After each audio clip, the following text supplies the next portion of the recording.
So let's start with our next topic जो है हमारा volcanoes based on volcanoes based on viscosity.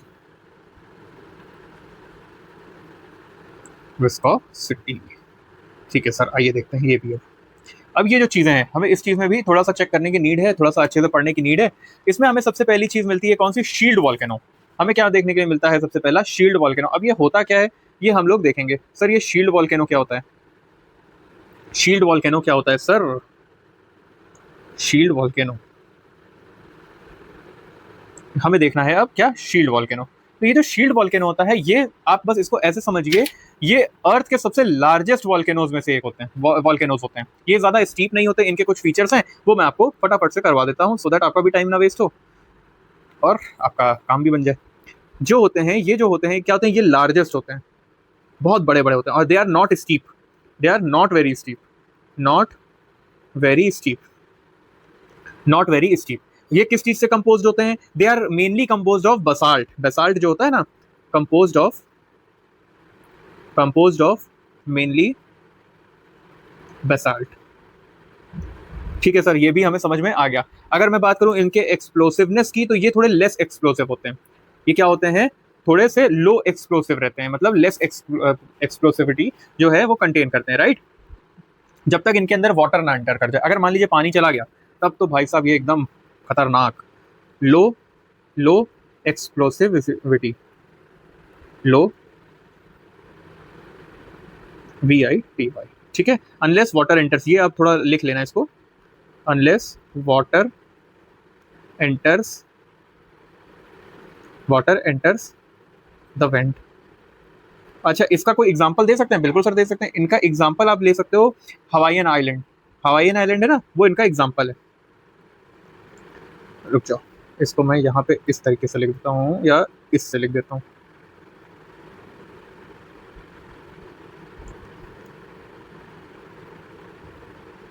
Hawaiian island,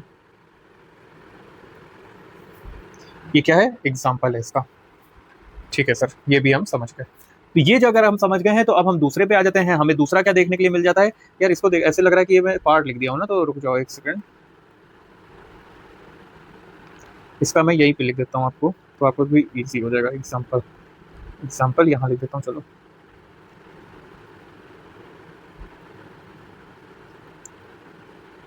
ठीक है sir, ये भी हो गया। अब चलिए, अब आते हैं दूसरी चीज जो आती है हमारे पास, आती है कॉम्पोजिट वॉल्केनो। कॉम्पोजिट वॉल्केनो आता है हमारे पास एक, और उसको भी हमें देखना चाहिए क्योंकि वो भी थोड़ा सा इंपॉर्टेंट बन जाता है। ये आता है हमारा कॉम्पोजिट,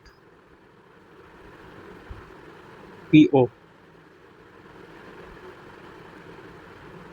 कॉम्पोजिट वॉल्केनोज। इनके बारे में अगर मैं बात करूं तो ये भी एक बहुत इंपॉर्टेंट वॉल्केनोज में से एक होते हैं। ये भी बहुत इंपॉर्टेंट होते हैं, और ये क्यों इंपॉर्टेंट होते हैं ये भी आप अभी समझ में आपको आ जाएगा। क्यों? क्योंकि ये जो होते हैं ना, ये इरप्ट करते हैं कूल होके। मतलब कहने का है कि they erupt cooler and most viscous lava. ये जो इरप्ट करते हैं, ये जो वॉल्केनो होते हैं, ये अपने अंदर से थोड़ा कूलर लावा को इरप्ट करते हैं और मोर विस्कस को इरप्ट करते हैं, जो थोड़े ज्यादा विस्कस हो और थोड़े कूलर हो। कूलर वो वाला कूलर नहीं जो आप लगाते हो। मतलब कहने का है दे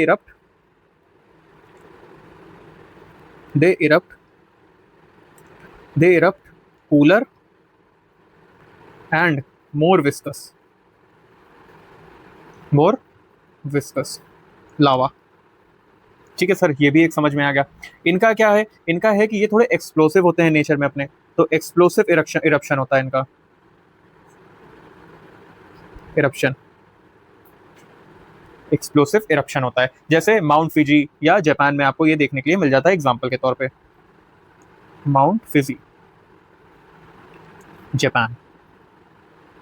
ठीक है, तो ये आपको देखने के लिए मिल गया। अगर मैं बात करूं इनके मटेरियल्स की अगर मैं बात करूं तो जो इनके आसपास मटेरियल होते हैं ना, कहने का मतलब है कि जो एक्यूमुलेशन ऑफ दिस मटेरियल जो होता है ना इनके वेंट के फॉर्म में, वो लेयर्ड स्ट्रक्चर में होता है।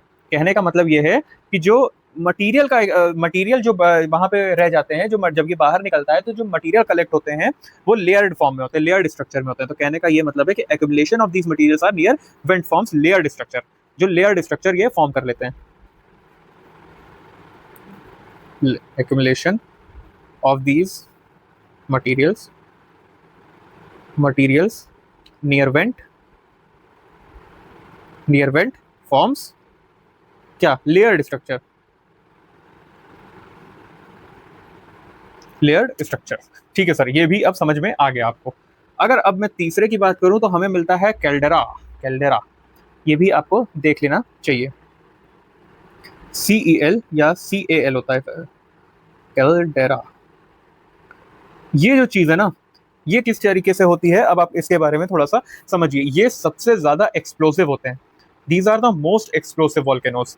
और ये जो होते हैं ना, ये मतलब इस टाइप के होते हैं कि जो पोस्ट इरप्शन होता है उनको क्या करते हैं, देखिए मैं आपको पहले आपको ये समझाता हूँ।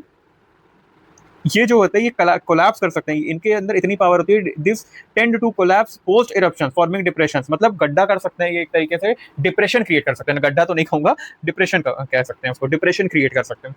Most explosive, most explosive volcanoes, these are most explosive volcanoes, सबसे ज्यादा एक्सप्लोसिव होते हैं।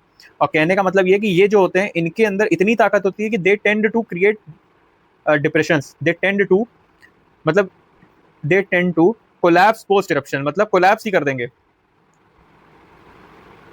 Collapse post eruptions, post eruptions and forming depressions. ठीक है, फॉर्मिंग क्या है सर, डिप्रेशंस, डिप्रेशंस। और इसी डिप्रेशन को तो हम लोग क्या बुलाते हैं, कैल्डेरास, कैल्डेरास, इसी को हम लोग कैल्डेरास बुलाते हैं। तो अब आपको ये चीज़ समझ में आ गया होगा। कुछ एक थोड़ी बहुत चीज़ें और हैं, वो आप छोटी मोटी चीज़ें हैं वो समझ लीजिए। जैसे मिड ओशनिक रिज के वॉल्केनोज होते हैं, वो हम लोग ने देख लिया था कहाँ पे ऑब्जर्व होते हैं। और एक आता है फ्लड बसाल्ट प्रोविंसेस में जो होते हैं वो भी, तो हम लोग इसको देख लेते हैं एक बार। फ्लड बसाल्ट प्रोविंसेस, ये चीज़ हम देख लेते हैं थोड़ा सा।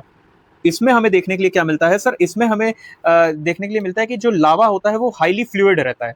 लावा जो होता है वो हाईली फ्लूइड रहता है, जो बहुत ज्यादा डिस्टेंस कवर कर लेता है। भाई पानी जो होता है वो देखो ना कितना ज्यादा डिस्टेंस कवर कर सकता है। गाढ़ा होगा या विस्कस होगा तो क्या होगा, थोड़ा कम होगा, राइट। तो हमें क्या देखने के लिए मिलता है, highly liquid, this emits highly highly fluid lava, highly fluid lava जो क्या करेगा, वास्ट डिस्टेंस ट्रेवल कर पाएगा, which can travel, that can travel vast distance. ठीक है सर, ये भी अब हम समझ चुके हैं। जैसे इसमें अगर मैं बात करूं इसके एग्जांपल की, तो डेक्कन ट्रैप्स आप कह सकते हो, एग्जांपल इसका है Deccan traps in India, Deccan traps in India, अपने भारत देश में ये। ठीक है सर, ये भी हम अब समझ चुके हैं। मिड ओशनिक रिज में आपको पता ही है, अटलांटिक मिड ओशन, ये ओशनिक रिज में रीजन्स में हमें देखने के लिए मिल जाता है, राइट। तो ये आपका प्रॉपर हमने वॉल्केनोज के ऊपर हम लोग ने सारी चर्चा कर ली है। वॉल्केनो बेस्ड ऑन विस्कोसिटी के ऊपर हम लोग ने सब कुछ खत्म कर लिया है, right. This has been completed. Hope आपको ये पूरी तरीके से समझ में आया होगा।